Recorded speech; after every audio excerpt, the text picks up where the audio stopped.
ওম নমঃ শিবায়।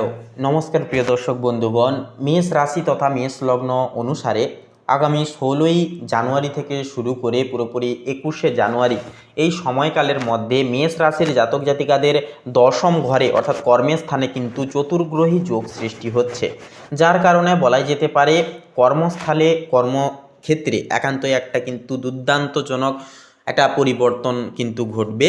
সেক্ষেত্রে বন্ধুরা 5টি বিশেষ শুভ ঘটনার সম্মুখীন কিন্তু আপনারা বিশেষভাবে হয়ে উঠতে পারবেন। সেক্ষেত্রে এই যে মঙ্গল, বুধ, রবি এবং শুক্রের যে সহ অবস্থান থাকছে এবং থেকে যে একটা চতুর্গ্রহী যোগ সৃষ্টি করছে, যার কারণে আপনার পেশাগত জীবনে এক প্রবল জোয়ার কিন্তু নিয়ে আসবে। যেহেতু মঙ্গল আপনার লগ্নাধিপতি এবং দশম ঘরে উচ্চস্থ, তাই এই সময় কর্মক্ষেত্রে আপনার প্রভাব ও প্রতিপত্তি দুই কিন্তু বৃদ্ধি পাবে। তবে মনে রাখবেন, পঞ্চম ঘরে অবস্থিত কেতু, যা আপনার সৃজনশীল কাজে কিছুটা পরিমাণ বাধা বা বিভ্রান্তি কিন্তু একটা তৈরি করতে পারে। কিন্তু দশম ঘরে শক্তিশালী গ্রহপুঞ্জ সেই সমস্ত বাধা কাটিয়ে উঠতে অনেকখানি সহযোগিতা করবে। বিশেষ করে বুধ এবং শুক্রের সান্নিধ্য আপনার ব্যবসায়ী যোগাযোগ এবং বিপণন কৌশলে বিশেষ সফলতা কিন্তু এনে দেবে। যারা সরকারি চাকরির প্রস্তুতি নিচ্ছেন বা উচ্চপদস্থ কর্মকর্তার সাথে অর্থাৎ সাহায্য চাইছেন, আপনাদের জন্য এই 6টি দিন অত্যন্ত শুভ প্রখর হবে। রবির অবস্থান আপনার প্রশাসনিক ক্ষমতা বৃদ্ধি করবে, ফলে সহকর্মীরা আপনার সিদ্ধান্ত মেনে নিতে অনেকখানি বাধ্য হবে। আর্থিক দিক থেকে বলি, আর্থিক দিক থেকে কিন্তু এই সময়টি মিশ্র সম্ভাবনাময় সময় হবে। আপনার একাদশ ঘরে আয়ের ঘরে রাহু অবস্থান করছে, যা হঠাৎ করে কিছু অর্থ অর্থাৎ অপ্রত্যাশিত আর্থিক লাভের একটা সুযোগ তৈরি করতে পারে। কিন্তু বিপরীত দিকে দ্বাদশ ঘরে কিন্তু শনির অবস্থান এবং তৃতীয় ঘরে বক্রী অবস্থায় রয়েছে কে না বৃহস্পতি। তো এই দুটি গ্রহের দৃষ্টির কারণে আয়ের পাশাপাশি ব্যয়ের পাল্লাও কিন্তু অনেকখানি ভারী হতে পারে। অর্থাৎ আয় কিন্তু হবে, আয় হবে না যে সেটা ভুল, আয় হবে, কিন্তু তার চাইতে অর্থাৎ আয়ের বিনিময়ে কিন্তু ব্যয়ের মাত্রা বা পাল্লা বলা যেতে পারে সেটা কিন্তু অনেকটাই ভারী থাকতে পারে। কেতু পঞ্চম ঘরে থাকায় শেয়ার বাজার বা লটারিতে বড় বিনিয়োগ করার আগে দুবার অবশ্যই ভাবুন, কারণ কেতু হঠাৎ করে ভ্রম একটা সৃষ্টি করে তুলতে পারে। তবে মকর রাশির শুক্র আপনাকে বিলাসদ্রব্য বা স্থাবর সম্পত্তিতে বিনিয়োগের ক্ষেত্রে ইতিবাচক কিন্তু একটা ফল দেবে। মঙ্গলের তুঙ্গী অবস্থান পৈতৃক সম্পত্তি থেকে লাভের সংকেত দিচ্ছে। তবে আপনাদেরকে বলবো, একান্তই পিতার বিশেষ কিছু পরামর্শ এই সময় যতটা মানতে পারবেন, মেনে শুনে চলতে পারবেন, ততটাই কিন্তু আপনারা সম্পর্কের মাধুর্যতা বজায় রেখে চলতে পারবেন। সমস্ত সমস্যা নিরাময় একান্তই কিন্তু হবে। পুরনো কোনো বিবাদ যদি থেকে থাকে, তা পিতার সাথে কথোপকথনের দ্বারা আপনারা কিন্তু সেই সমস্ত সমস্যাগুলি কিন্তু মিটিয়ে ফেলতে পারবেন। পারিবারিক ক্ষেত্র অনুসারে চতুর্থ ঘরে সরাসরি কোনো প্ল্যানেট বা গ্রহ না থাকলেও চতুর্থপতি চন্দ্রের গতিবিধি এবং গ্রহের একটা যে দৃষ্টি যা থাকার কারণে একটা প্রভাব, শুভ প্রভাব কিন্তু একটা পরিলক্ষিত হবে। কেতু পঞ্চম ঘরে থাকায় সন্তানদের নিয়ে কিছুটা দুশ্চিন্তা একটা কিন্তু হতে পারে, অথবা তাদের সাথে মতের একটা অমিল কিন্তু একটা দেখা দিতে পারে। তবে মিথুন রাশিতে বক্রী বৃহস্পতি আপনার তৃতীয় ঘরে বসে আপনার সপ্তম এবং একাদশ ঘরে দৃষ্টি দিচ্ছে, যা ভাই বোন এবং বন্ধুদের সাথে সম্পর্ক মধুর করতে অনেকখানি সাহায্য করবে। সামাজিক স্তরে আপনার মান সম্মান প্রতিপত্তি 3 গুণ বৃদ্ধি পাবে। মকর রাশিতে রবি এবং শুক্রের যে অবস্থান আপনার ব্যক্তিত্বে এক ধরনের আকর্ষণীয় ভাব কিন্তু একটা বজায় রাখবে, যা আপনাকে যে কোনো সামাজিক অনুষ্ঠানে আলোচনার কেন্দ্রবিন্দুতে কিন্তু পরিণত করিয়ে তুলবে।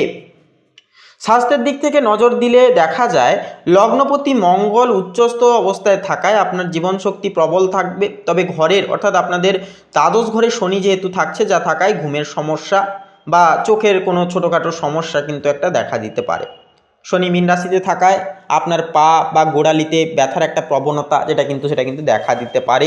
মানসিক দিক থেকে পঞ্চমস্ত কেতু আপনাদের ক্ষেত্রে মাঝে মাঝে কিন্তু একাকিত্ব ভাব বা উদাসীনতা ভাব একটা কিন্তু তৈরি করতে পারে। কিন্তু সেক্ষেত্রে সাপোর্ট কে দেবে না, বুধের প্রভাবে আপনার বিচার বুদ্ধি তীক্ষ্ণ থাকবে, যা আপনাকে যে কোনো মানসিক চাপ থেকে দ্রুত বেরিয়ে আসতে অনেকখানি প্রশমিত করবে, সহযোগিতা করবে।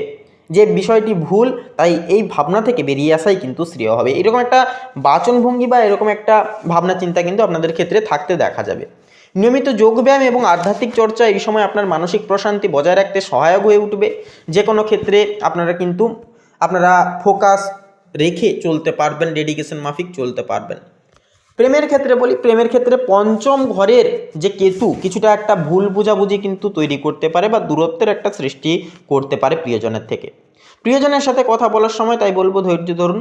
তবে বিবাহিতদের জন্য সময়টি বেশ ভালো হবে, বেশ ইতিবাচক হবে। মকর রাশির শুক্র এবং সপ্তম ঘরে বৃহস্পতির শুভ দৃষ্টি দাম্পত্য জীবনে দায়িত্ব এবং রোম্যান্স অনেকটাই কিন্তু বজায় রাখবে। অংশীদারিত্বের কাজে বা জীবনসঙ্গীর পরামর্শে কোনো বড় সিদ্ধান্ত নিলে তা আপনার জন্য একান্তই বলবো লাভজনক হয়ে উঠবে।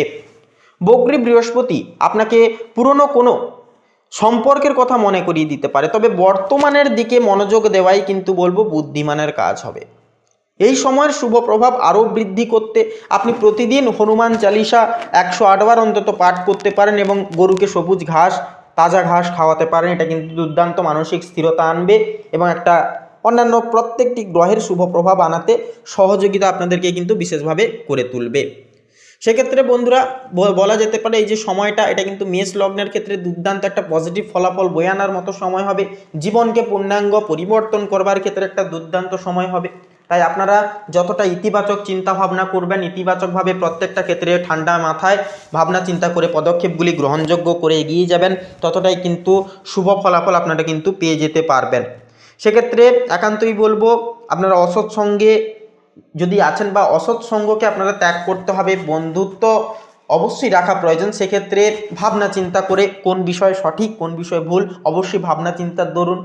এর পাশাপাশি যে বিষয়টি হচ্ছে আপনাদের ক্ষেত্রে সঠিক ভুল অবশ্যই বিচার করাটাও কিন্তু এই সময়কালে বিশেষ গুরুদায়িত্ব হিসেবে পরিবাঞ্চক হয়ে উঠবে। তো বন্ধুরা, মেষ রাশির ক্ষেত্রে বলি আজকের এই পর্বটি এই পর্যন্ত।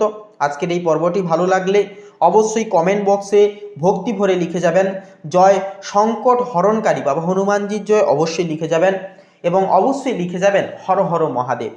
বাবার কৃপায় আপনাদের জীবনের সমস্ত বাধা বিপত্তি একান্তই দূর হবে। হনুমানজির কৃপায় জীবনের সংকট নাশ হয়ে ফিরে আসবে স্থিতিশীলতা।